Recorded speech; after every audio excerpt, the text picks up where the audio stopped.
O recordista mundial no supino, Julius Maddox, tem uma história de superação realmente impressionante e inspiradora. De alguém que estava perdido no vício, que chegou a ser preso. Parecia que realmente assim a vida dele não tinha jeito. Mas graças a isso ele acabou se deparando, com exercício, com treino. E aí, meu amigo, ele acabou se descobrindo um cara absurdamente forte. E o resto é história. Nós vamos conferir aqui nesse vídeo a história de Julius Maddox, contado pelo próprio atleta. Então, vem comigo. Então vamos lá, vamos ver aqui comigo. Eu deixei legendado mesmo com uma legenda do YouTube que tá muito boa, surpreendentemente muito boa. Só uma outra coisa aí que eu vou precisar pincelar, mas vamos lá, porque é uma história realmente assim inspiradora que se tu tiver alguém aí passando por algo semelhante ao que ele passou, eu recomendo que compartilhe esse vídeo. I'm Julius Maddox. I hold 4 all-time world records for the bench press. Though those accolades are impressive, it hasn't always been like this. I haven't always been a champion.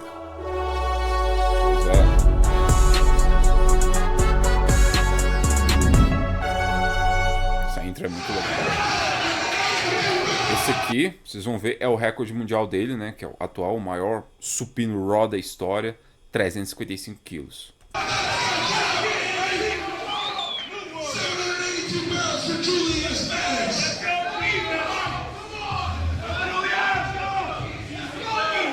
Não faz uma pegada ultra aberta. 355 quilos, o maior supino raw.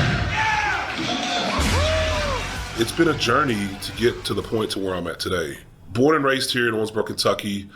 My mom worked to provide for me and my brother, and my dad partied for a living. Some things that I remember as a kid was watching my mom get up at 4 o'clock in the morning and walk to work, come home, cook, clean, and handle the duties of both parents. Those are things that you see and it becomes your reality. So I've never really seen myself, though I wanted to be successful, I never seen myself being successful due to being a product of my environment.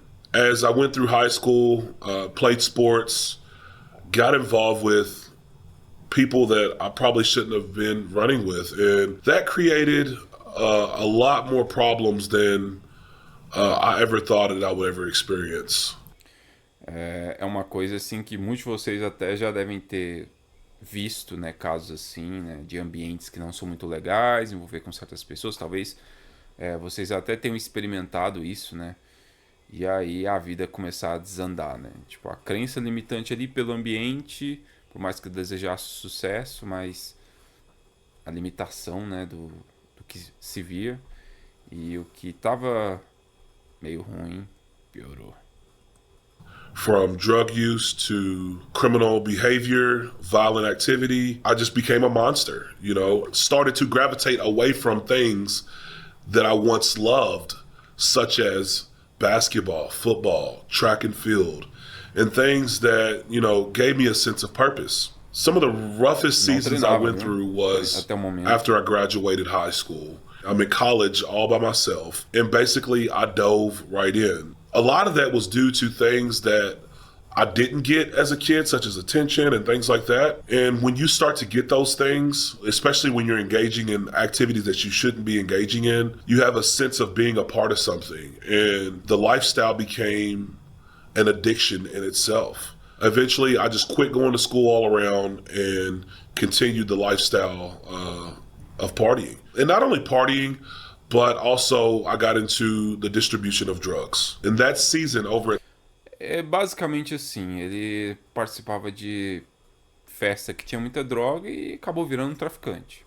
Acho que ele acabou sendo basicamente isso, Ou então, pelo menos assim, trabalhava na boca de fumo, como se chama aqui no Brasil.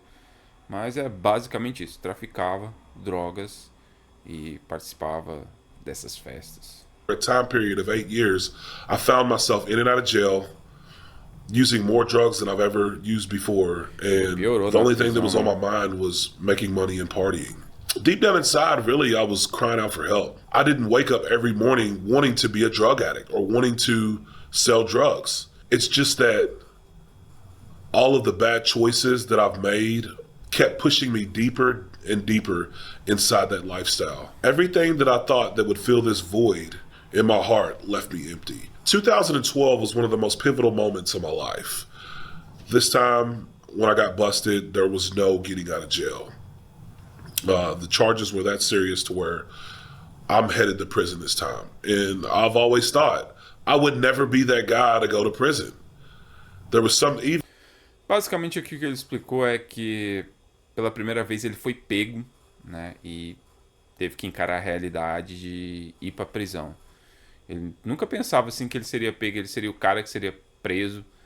E teve que encarar agora essa realidade de acabar indo. Even whenever I was doing the most, I never thought that I would ever get caught and go to prison. And I think that's, that's what 99% of people living that lifestyle think, is that it will never happen to me.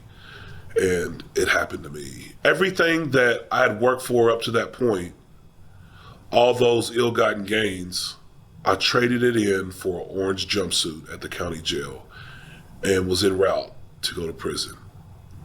October 25th, 2012, I found myself in a visitation room facing my daughter and my wife. And on that day is a special day to me because it was my daughter's first birthday. On that day of my daughter's first birthday, I found myself sitting face to face with my little girl that I vowed and I made a commitment that I would never put her in the same situation as I was in growing up.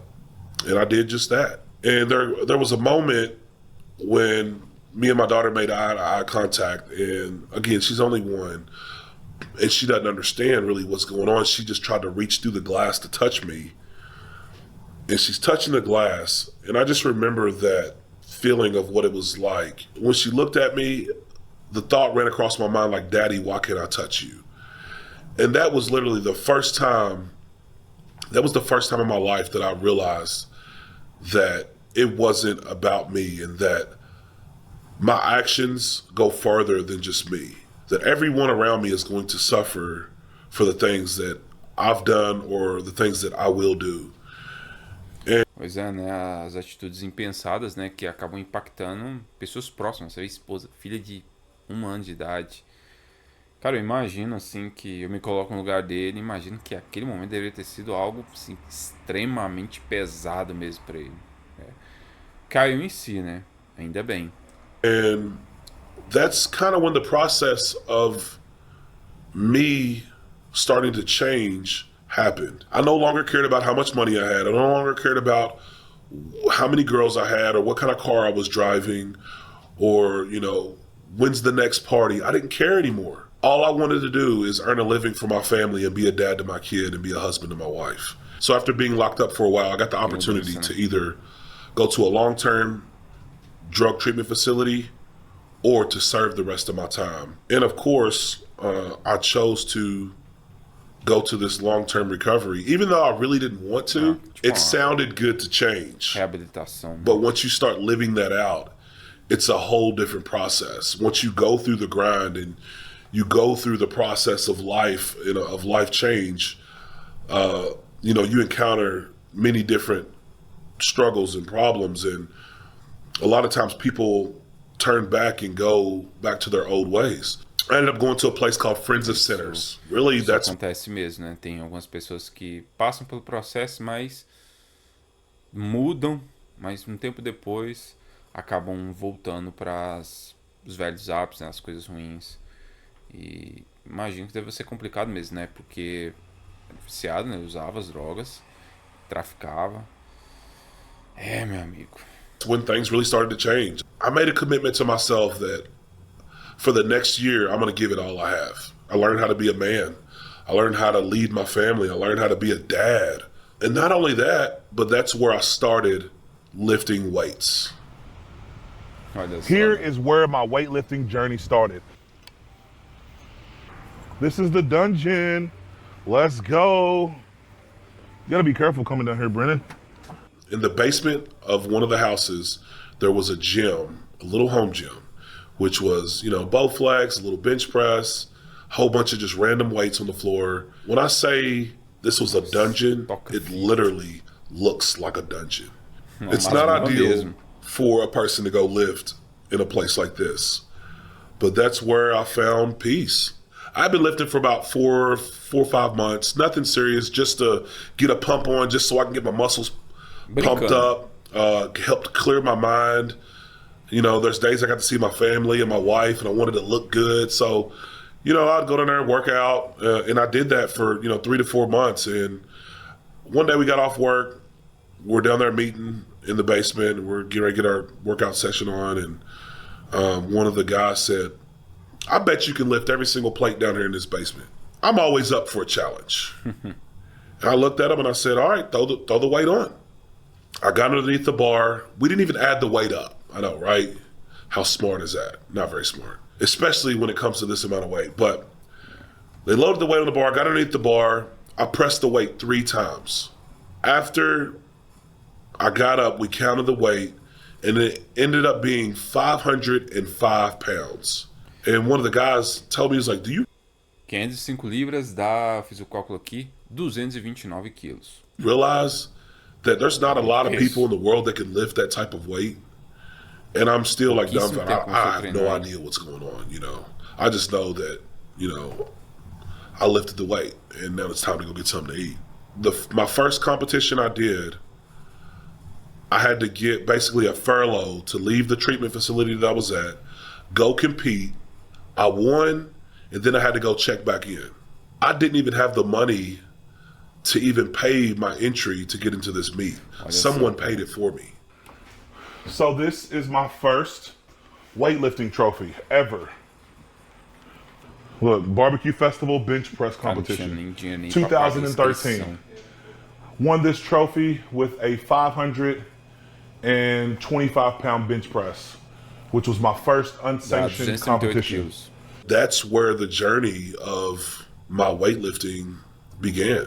The next year round, the same event, I ended up adding on 100 plus pounds to my bench press, and that's when things really got serious. A buddy of mine that had been training with me, that was actually one of the counselors there at one point, he reached out to Josh Bryant, and that's when I started being coached under Josh Bryant. About 8 months after that event, from there,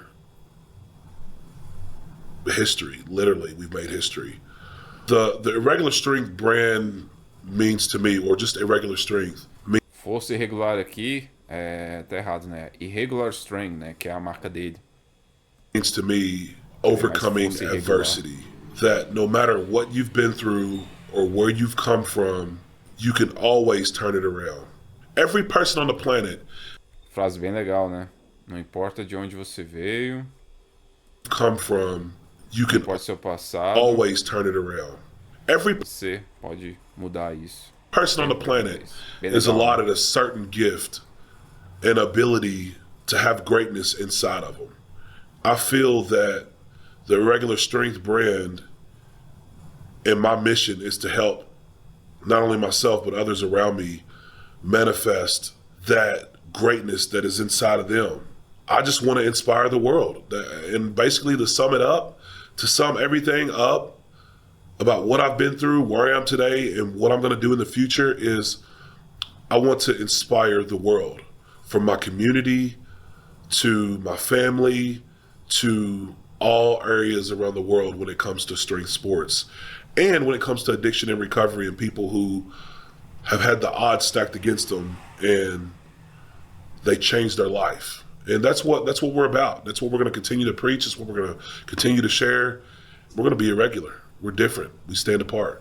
So I just want to thank those who have been following the journey. É isso aí, pessoal. Ele realmente continua trabalhando. Vira e mexe eu vejo ele em seminários, nos centros de reabilitação aí, para pessoas que passaram por algo semelhante a ele, né?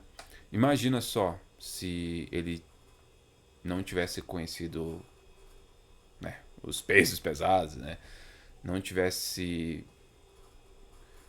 tido a vontade, a força de vontade de tentar realmente mudar. Se eu tivesse seguido, né, nesse caminho aí, seria mais uma vida perdida, né?